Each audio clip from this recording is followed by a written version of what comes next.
మొదటి తిమోతికి రాసిన పత్రిక 6వ అధ్యాయం 17వ వచనాన్ని చదువుకుందాం. ఇహమందు ధనవంతులైన వారు గర్విష్ఠులు కాక అస్థిరమైన ధనమునందు నమ్మిక ఉంచక సుఖముగా అనుభవించుటకు సమస్తమును మనకు ధారాళంగా దయచే దేవుని యందే నమ్మిక ఉంచుడని ఆజ్ఞాపించుము. చదవబడిన లేఖన భాగంలో సమస్తమును మనకు ధారాళముగా దయచే దేవుని యందే నమ్మిక ఉంచండి. మనిషి నమ్మకాలు చాలా వాటి మీద ఉంటాయండి. మనిషి రకరకాల వాటిని నమ్ముతూ ఉంటాడు. కొంతమంది అంటారు, మీకు ఆ నమ్మకం ఉంటే మాకు వేరే నమ్మకం ఉందండి.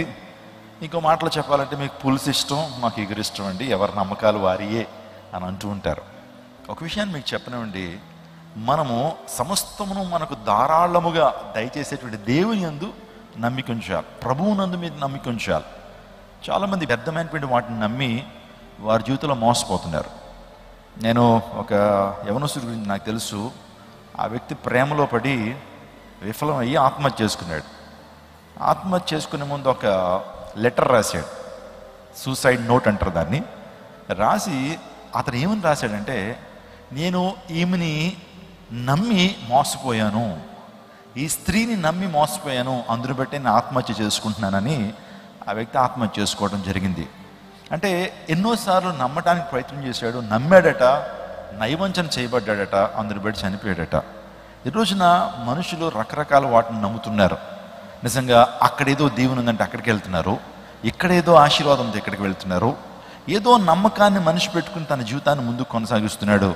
అసలు నమ్మకం ఎవరి మీద ఉంచాలి? ఎవరి యందు మనం విశ్వాసం ఉంచాలి? అసలు విశ్వాసం అనేటువంటి మాటకు ఒక ప్రత్యేకమైన నిర్వచనం ఏంటంటే, నమ్మదగినటువంటి దాన్ని నమ్మటమే విశ్వాసం. అంటే మనం ఏదో నమ్మేసి విశ్వాసం అనుకోకూడదు. మనం ఏదైతే నమ్మాలో, ఏదైతే ఖచ్చితమైందో దాన్ని నమ్మటం విశ్వాసం అని ఒక భక్తుడు చెప్పడం జరిగింది. ఆలోచన చేయండి, సత్యాన్ని మీరు నమ్మినప్పుడు మీ జీవితంలో సత్యదేవుని యేసుక్రీస్తు ప్రభు నమ్మటం అనేది జీవితంలో మంచి నిర్ణయం తీసుకున్నట్లనే విషయాన్ని మీకు జ్ఞాపకం చేస్తున్నాను. సమస్తమును ధారాళంగా దయచేయి దేవుని యందు మీరు నమ్మిక ఉంచండి. మన ప్రభువైన యేసుక్రీస్తు ప్రభు వారు ఆయన సమస్తమును ధారాళంగా అనుగ్రహించేటువంటి ఏంటి? మన దేవుని లేఖనాలు స్పష్టంగా మీరు ఆలోచన చేస్తే, యేసుక్రీస్తు ప్రభు వారు మనకి ఇచ్చేటువంటివి ఈవులు ఏంటంటే, ఆయన మొదట జీవాన్ని ఇస్తాడు మనకు. He gives life. ఈరోజు నా జీవం కొరకు మనిషి ఎన్నెన్నో ప్రయత్నాలు చేస్తాడు. ఏంటి ఆ జీవం అంటే? నిత్య జీవం. దేవుడు లోకమును ఎంతో ప్రేమించను కాగా తన అద్వితీయ కుమారునిగా పుట్టిన అందు విశ్వాసం ఉంచి ప్రతి ఒక్కడు నశింపక నిత్య జీవం పొందినట్లు ఆయన అనుగ్రహించను. For God so loved the world he sent his only begotten son whoever believes in him shall not perish but have everlasting life. So యేసుక్రీస్తు ప్రభు దగ్గరకు వస్తే, ఆయన విశ్వాసం ఉంచితే నీకు కలిగేటువంటి దీవెన ఏంటి? నువ్వు యేసు ప్రభుని ఎందుకు నమ్ముకోవాలి? యేసుక్రీస్తు ప్రభుని ఎందుకు వెంబడించాలంటే, సో హీ గివ్స్ లైఫ్. ఆయన జీవాన్ని ఇస్తాడు, ఆయన జీవాన్ని ఇస్తాడు. మీరు అపోస్తుల కార్యం 17:25 ఒకసారి చదవండి. అక్కడ అపోస్తులుడైన పౌలు ఏథెన్స్ పట్టణంలో చెప్తున్నటువంటి ఆ సందేశాన్ని మనం చూస్తాం. ఏథెన్స్ ప్రజలకు ఇస్తున్న సందేశం, ఆయన అందరికీ జీవమును ఊపిరిని సమస్తమును దయచేవాడు గనుక తనకు ఏదైనా కొదువైనట్లు మనుషులతో చేతులతో సేవింపబడేవాడు కాడు. ఇక్కడ ఆయన అందరికీ జీవమును ఊపిరిని సమస్తమును దయచేసేటువంటి వాడు. దేవుడు మనకు ఊపిరినిచ్చాడు. మీకు తెలుసా, ఆదాముని ఎలా తయారు చేశాడు దేవుడు? ఒక మట్టి బొమ్మను తయారు చేసి, ఆ మట్టి బొమ్మ యొక్క నాసికా రంధ్రంలో, మనకుంటాయి కదా ముక్కు రంధ్రాలు, నాస్ట్రిల్స్ అంటారు వీటిని. ఈ ముక్కు రంధ్రాల్లో దేవుడు తన జీవవాయువును ఊదాడు.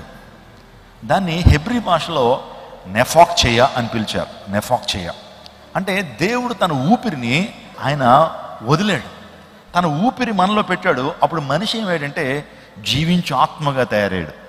ఈ అంతరంగాలు కావచ్చు, మైండ్ ఫ్యాకల్టీస్ కావచ్చు, లోపల ఉన్నటువంటి ఇంటర్నల్ ఆర్గాన్స్ కావచ్చు, మనుషులు ఈ సిస్టమ్స్ అన్నీ కూడా ఆయన ఊపిరి ద్వారా వచ్చినాయి. స్తోత్రం చెప్పండి, హల్లెలూయా. ఆయన ఊపిరి ఎంత శక్తివంతమైందో మీరు ఆలోచన చేయండి. ఆయన ఊపిరిలో ఎంత సృజనాత్మక శక్తి ఉందో మీరు ఆలోచన చేయండి. జీవమును ఆయన అనుగ్రహిస్తున్నారు. జగత్తు పునాది వేయబడక క్రితమే మనం తల్లి గర్భంలో ఒక చిన్న జైగోటుగా ఉన్నప్పుడే, చిన్న కణంగా ఉన్నప్పుడే ఆ కణానికి దేవుడు జీవాన్ని ఇచ్చాడు. దేవుడు అందరికీ కూడా జీవాన్ని ఇస్తున్నాడు. ఆయనే జీవాధిపతి. స్తోత్రం చెప్పండి, హల్లెలూయా. ప్రభు మనకు జీవాన్ని ఇచ్చేటువంటి వాడు. ఇంకొక ప్రాముఖ్యమైన సత్యం చెప్తాను. ప్రభు దగ్గరికి రావటం ద్వారా ఈ జీవాన్ని మాత్రమే నువ్వు పొందుకోవట్లేదు, నిత్య జీవాన్ని పొందుకుంటావు. స్తోత్రం చెప్పండి. మనం నిత్యము జీవించగలుగుతామా? మనం మన్ను నుంచి వచ్చాం కాబట్టి తిరిగి మన్ను అయిపోతా ఉన్నాడు ప్రభు. కాబట్టి నాకు నిత్య జీవం కావాలి. ఈ జీవితం, ఈ యొక్క ఆయుష్తో మనకి సాటిస్ఫై అవ్వట్లా. 60-70 సంవత్సరాలే జీవితం అంటే బాధ కలుగుతుంది. కానీ నాకు అనిపిస్తుంది నిత్యము బ్రతికితే ఎంత బాగుంటుంది. అసలు నాకు చావే లేని జీవితం ఉంటే ఎంత బాగుంటుంది. వీళ్ళు ఎంతమందికి ఆశ ఉంది, నాకు అసలు చావే వద్దండి. మనందరికీ అసలు మరణమే లేని జీవితం జీవించాలని ఆశ అందరికి ఉంది.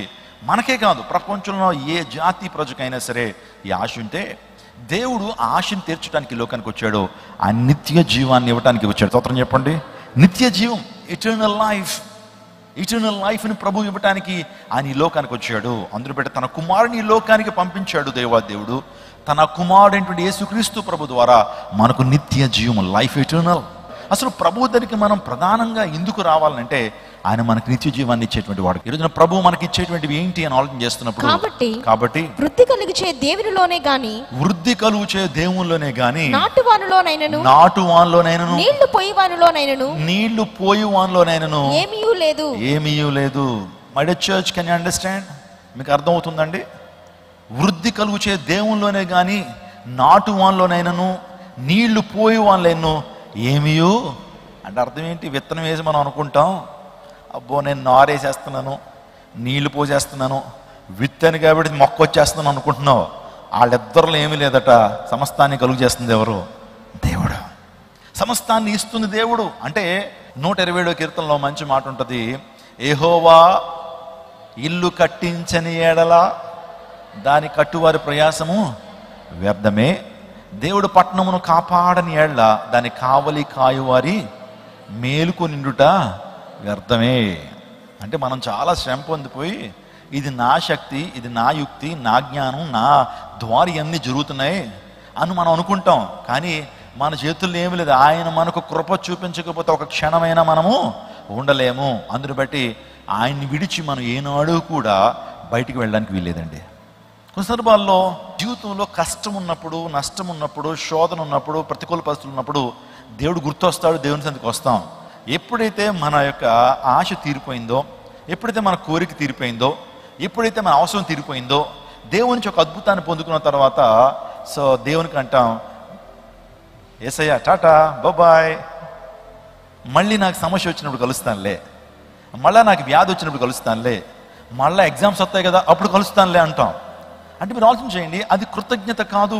మనకు కొద్దిగా సమస్య నుంచి బయటికి పడగానే దేవుణ్ణి పట్టించుకోం. మనం సమస్య నుంచి బయటికి రాగానే మరలా ఏ పాపం అయితే చేస్తున్నావో అదే పాపంలోకి వెళ్ళిపోతూ దేవుని మీద తిరుగుబాటు చేస్తున్నటువంటి వ్యక్తివైతే దేవుడే సమస్తం చేసేటువంటి వాడండి. మనకు అభివృద్ధినిచ్చేటువంటి వాడు ఆయనే. నిజంగా అక్కడ అంటాడు, నేను నాటి తిని అపోలో నీళ్లు పోసను, వృద్ధి చేసిన వాడు దేవుడే అని అపోస్తలుడైన పౌలు అక్కడ మాట్లాడుతూ ఉన్నాడు. దేవుడు కరుణిస్తే కానీ కష్టము తగిన ఫలితము దక్కేదని దేవుని లేఖనం సెలవిస్తుంది. కాబట్టి నా ప్రియ దేవజనాగమా, ఈ ప్రత్యేకమైన సమయంలో దేవుడు మనకు జీవాన్ని ఇచ్చేటువంటి వాడు, దేవుడు మనల్ని వర్ధిల్లింప చేసేటువంటి వాడు, దేవుడు అభివృద్ధినిచ్చేటువంటి వాడు. స్తోత్రం చెప్పండి, హల్లెలూయా చెప్పండి నాతో ఈ మాటలు. సమస్తమును మనకు ధారాళంగా దయచేయు దేవుని యందే నమ్మిక ఉంచుడి. ఎవరైనా నమ్మిక ఉంచాలా? ప్రభువైన యేసుక్రీస్తు ప్రభు యందు మనం నమ్మిక ఉంచాలి. అందరికీ శుభవార్త. ప్రతి ఆదివారం 10,000 మంది ఒక చోట చేరి దేవుణ్ణి ఆరాధిస్తున్న జీవం గల దేవుని సంఘం. స్వస్థత, విడుదల, అభిషేకం పొందాలనుకుంటున్నారా? దురాత్మ శక్తుల నుంచి విడుదల కావాలా? ఆర్థిక ఇబ్బందుల నుంచి విడుదల కావాలా? సంతానలేమితో బాధపడుతున్నారా? కుటుంబ సంక్షేమం కొరకు ప్రత్యేక ప్రార్థనలు కోరుకుంటున్నారా?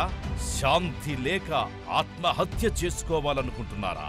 నిజమైన ఖచ్చితమైన వాక్యం చేత బలపడాలని ఆశిస్తున్నట్టయితే రండి. క్రైస్ట్ టెంపుల్ మీ కొరకే. ప్రతి ఆదివారం 4 ఆరాధనలు జరుగుతున్నాయి. మొదటి ఆరాధన ఉదయం 6 గంటలకు, రెండవ ఆరాధన ఉదయం 8 గంటలకు, మూడవ ఆరాధన ఉదయం 10 గంటలకు, 4వ ఆరాధన సాయంత్రం 6:30 జరుగును. స్థలం Christ temple, Mary Stella indoor stadium, Pantakaluva road, NTR circle, Vijayawada. ముఖ్య ప్రసంగికులు ప్రపంచవ్యాప్తంగా వాక్యమునందించి కోట్లాది మందికి దీవెనకరముగా ఉన్న మన దైవజనులు రెవరెండ్ డాక్టర్ పాల్ ఇమాన్యుయల్ గారు మరియు నిస్సీ పాల్ గారు శక్తివంతమైన సందేశాలను అందించి ప్రతి ఒక్కరి కొరకు ప్రత్యేక ప్రార్థనలు చేయుదురు. హృదయాలను హత్తుకునే అద్భుతమైన స్తుతి ఆరాధన సాక్ష్యాలు, ప్రతి విశ్వాసిపై ప్రత్యేక శ్రద్ధ, గృహ దర్శనాలు, ఇంకా మరెన్నో. ప్రతి ఆరాధనలో వేల మంది ప్రజలు పాల్గొంటూ ఆత్మీయముగా బలపడుచున్నారు. పాటలు, ఆరాధన, వర్తమానముల ద్వారా దేవుని ఆత్మీయ కార్యములు అనేకులు పొందుకుంటున్నారు. విజయవాడ చుట్టుపక్కల ప్రాంతాల నుంచే కాక వందల కిలోమీటర్ల దూరం నుంచి ప్రజలు వచ్చి ఆత్మీయ మేలులు పొందుచున్నారు. ప్రతి ఆదివారం హోలీ కమ్యూనియన్ సర్వీస్. దూర ప్రాంతము నుండి వచ్చు వారికి ప్రేమ విందు కలదు. కుటుంబాలతో రండి.